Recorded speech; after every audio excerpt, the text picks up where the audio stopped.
सबसे पहले मेरे मित्र भाई राशिद फाकरी जी का मकान पर मेरा पहला आगमन हुआ है। बहुत पहले पुराने मित्र हैं, पहले से मेरी मित्रता है। तो मेरे साथ बड़े भाई मनोज मिश्रा जी, मेरे कोऑर्डिनेटर बलजीत जी, मुकेश जी, भास्कर जी, तारिक जी, सारे लोग हैं। मेरे मीडिया के भी अध्यक्ष हैं। सभी भाई लोगों का मेरे साथ साथ यहाँ स्वागत, नमस्कार और प्रणाम आदाब करता हूँ। मीडिया में आने का मकसद जो कल हमारे जननायक राहुल गांधी जी के साथ हुआ, वो पूरा देश और विदेश के मीडिया भी कवरेज किया है, जो आप लोग देखे होंगे। देश के विपक्ष का नेता का कहीं भी जाने का अधिकार है। प्राइम मिनिस्टर के बाद अगर किसी का अधिकार है तो उनका विपक्ष का नेता के अपनी आवाज़ अपने लोगों के साथ संवाद करना है। कल जो घटना हुई उससे पहले हम लोग एक रोज़ गए थे वहाँ पे। एक दिन पहले वहाँ पे सरकार के कुछ मंत्री आकर के आनन फानन में छात्रावास में जाकर के अपना संवाद करना चाहे, वहाँ छात्रों ने विरोध किया। उस आवेश में आकर के, उस गुस्से में आकर के वहाँ जो जल कल्याण पदाधिकारी है, हमारा जो स्थल था, सभा स्थल, उसको निरस्त किया गया। कल हमारे जननायक राहुल गांधी जी आए, एयरपोर्ट से ही उसकी रुकावट चालू हो गया। जहाँ जैसे यूनिवर्सिटी के पास गए, वो गेट खोलने से मना कर रहे थे। हम लोगों ने जाकर रिक्वेस्ट किया कि जननायक राहुल गांधी सिर्फ छात्रों से संवाद करने जा रहे हैं, पिछड़ा दलित छात्रों से। वो पुलिस मानने के लिए तैयार नहीं थे। राहुल जी पैदल ही खनका चौक से पैदल ही 7 किलोमीटर वहाँ सभा स्थल पर पहुँच गए, छात्रों से संवाद किए। और हम लोग जब राहुल जी के साथ थे तो अनावश्यक लाठी चार्ज किया, जिसमें 2 लाठी मुझे भी लगा है और बहुत सारे छात्रों को भी लगा है। उसके बाद कि जो एफआईआर किया गया है, जिसमें कोई अशांति नहीं फैलाया गया, किसी भी जगह कोई अप्रिय घटना नहीं हुआ, शांतिप्रिय मिले और राहुल जी चले गए पटना। तो आज हम लोग उसी विरोध में, एफआईआर के विरोध में जो मशाल जुलूस और ये करने जा रहे हैं मधुबनी में, इसी क्रम में आप लोगों को बुलाया गया है। और आगे जो होगा हम आपको बताएंगे। मनोज भाई भी कुछ कहेंगे। प्रशासन के द्वारा जो सभा स्थल को निरस्त किया गया, इसके पीछे आप लोग को क्या लग रहा है, किसने करवाया? आपने देखा होगा कि बिहार सरकार जितने भी कार्यक्रम अभी कर रहे हैं, भ्रष्टाचारी, बेरोजगारी, किसी चीज़ पर उनका अंकुश नहीं है। हर जगह गोली चल रही है, हर जगह भ्रष्टाचार है। आप किसी भी ब्लॉक में चले जाइए, थाने में चाहिए, एसपी, डीएम, किसी भी कार्यालय में पूरे बिहार में, तो किसी जगह किसी का नहीं सुना जा रहा है। छात्रों का जो बजट था, वो बजट भी दूसरे मद में यूज कर लिए।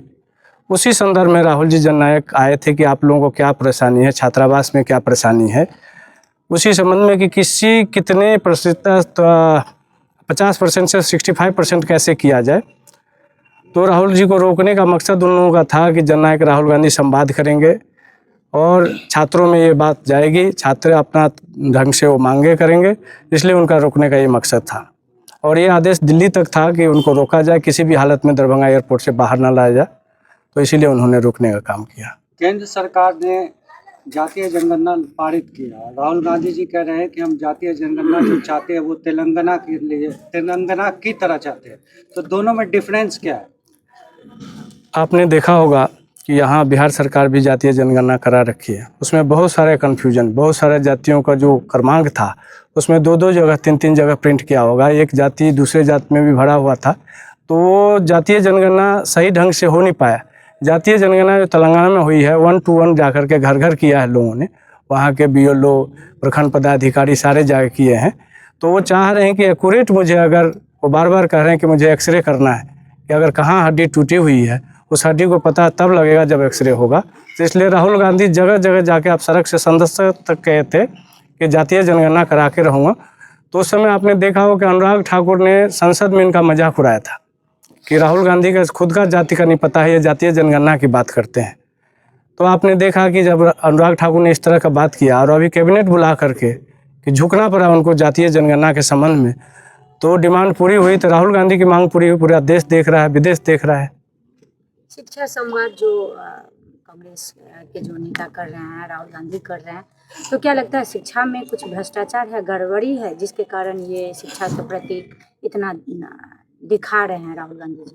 आपने देखा होगा कि कुछ दिन पहले ही पेपर लीक की मामला है। पूरे भारत में कहीं नहीं हो रहा है, ज़्यादातर बिहार में ही हो रहा है। और एक बार नहीं हुआ, कई बार हुआ है। पहले यहाँ जो डिग्री होती थी 3 इयर्स का होता था कोर्स, 2 इयर्स प्लस 1 ईयर, अभी 4 साल का कर दिया गया है।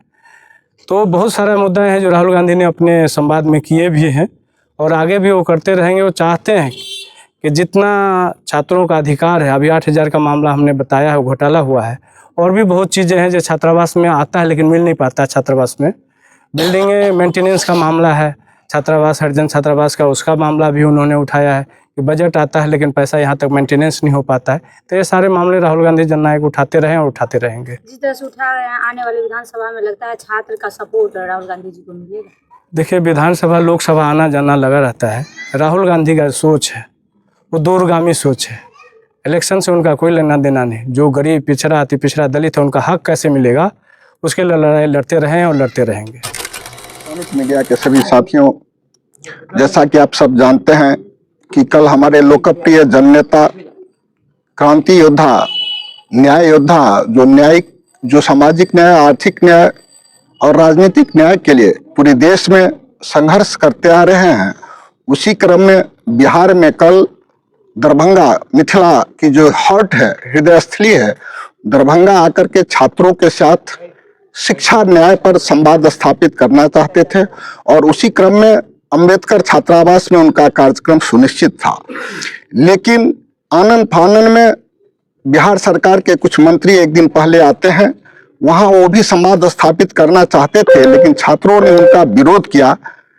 उसके बाद बिहार सरकार, ये जो डबल इंजन की सरकार है, वो षड्यंत्र के तहत राहुल गांधी जी के कार्यक्रम को रुकवाने के लिए कि राहुल गांधी जी न्याय शिक्षा पर जो उनका संवाद था उसे रोकने के लिए कल्याण विभाग के जो अधिकारी हैं दरभंगा के, उनके द्वारा एक पत्र निर्गत कर दिया गया कि स्थल जो है यहाँ पर उनको अनुमति नहीं दी गई। लेकिन राहुल जी हमारे, चूंकि कार्यक्रम सुनिश्चित था, वहां पर समाहरणालय महोदय के द्वारा रोड भी बना दिया गया था, टेंट भी लग गई थी और उन्होंने ये वाजिब समझा कि छात्रों के साथ जो संवाद है उसे हम कंटिन्यू रखेंगे, क्योंकि बिहार में छात्रों के साथ बहुत सारी समस्याएं हैं। छात्रों को जब नौकरी मांगी जाती है, छात्रों के द्वारा जब पेपर लीक की मामला उठाया जाता है या नौकरी की जब मांग उठाई जाती है तो छात्रों पर यह डबल इंजन की सरकार लाठियां चलाती है, उन पे कुंडे बरसाते हैं, उन्हें पुलिस दौड़ा दौड़ा के पीटती है। अब यदि छात्र अपनी सरकार के से अगर अपनी रोजगार की बात मांगे तो क्या उसके एवज में सरकार का यह दायित्व बनता है कि उसे नौकरी देने के बजाय उसे लाठियां दे? तो ये छात्र आखिर जाए कहाँ? तो छात्रों के साथ जिस प्रकार से यहाँ अन्याय हो रहा है और खास करके जो दलित हैं, शोषित हैं, वंचित हैं, उनके साथ वो संवाद स्थापित करना चाह रहे थे कि जो इन छात्रों को जो न्याय मिलना चाहिए, जो सरकार की तरफ से जो राशि आती है छात्र हॉस्टल के लिए और छात्रों के लिए, क्या इनको उसका वाजिब फायदा मिल पाता है कि नहीं? स्कॉलरशिप जो यूनिवर्सिटी कॉलेज को देती है वो क्या छात्रों तक डायरेक्ट जा पा रहा है कि नहीं जा पा रहा है? इस सारी मुद्दों पर वो संवाद स्थापित करना चाहते थे। लेकिन ये जो फासिस्टवादी सरकार है, मोदी और नीतीश जी की सरकार, वो इस संवाद को रोकना चाहती है, ये संवादहीनता करना चाहती थी। ये प्रजातंत्र में, लोकतंत्र में संविधान प्रदत्त अधिकार है कि कोई भी नेता किसी भी हॉस्टल में छात्रों के पास जाए, उनसे संवाद स्थापित करे कि छात्रों की क्या समस्याएं हैं। तो ये तो अच्छी बात है, नेताओं का यही तो काम है कि छात्रों के संवाद स्थापित करे, किसानों के साथ संवाद स्थापित करे और जितने भी बेरोजगार हैं उनके साथ संवाद स्थापित करे, गांव मोहल्ले में जाके संवाद स्थापित करे। तो ये तो सब नेताओं को करना चाहिए, ये कांग्रेस क्या भाजपा भी करे। आज भाजपा जब मोदी जी की यहाँ, हम एक बात आपसे पूछना चाहते हैं, मीडिया के माध्यम से अपने दर्शकों को बताना चाहते हैं, कल जब मोदी जी हमारे मधुबनी जिला में आए, झंझारपुर, तो सारे 10 दिन पहले से सारे स्कूलों को बंद कर दिया गया, सारे बस, स्कूलों की बस जो है उसमें उस कार्यक्रम में लगा दिया गया। तब उस समय भाजपा बहुत अच्छी काम की, क्योंकि मोदी जी आ रहे हैं तो सारी व्यवस्था, स्कूल, कोचिंग सब बंद कर दो, सारी बसें वहां लगा दो कि भीड़ इकट्ठा किया जाए, सारे सरकारी कर्मचारी वहां लग जाए कि वहां भीड़ इकट्ठी हो जाए। लेकिन हमारे जनप्रिय, लोकप्रिय नेता, अगर विपक्ष के हमारे नेता अगर दरभंगा में आ गए और एक संवाद स्थापित करना चाहे तो इससे देश की सरकार बिहार की हुकूमत जो है डोल गई और इस कार्यक्रम को रोकना चाहा, जो लोकतंत्र के खिलाफ है, जो संविधान के खिलाफ है। हम इस खिलाफ के आंदोलन करते रहेंगे। कांग्रेस पार्टी न कभी झुकी है, न झुकेगी, न राहुल जी झुके हैं, न हम झुकेंगे। आगे भी लड़ेंगे और जीतेंगे। धन्यवाद।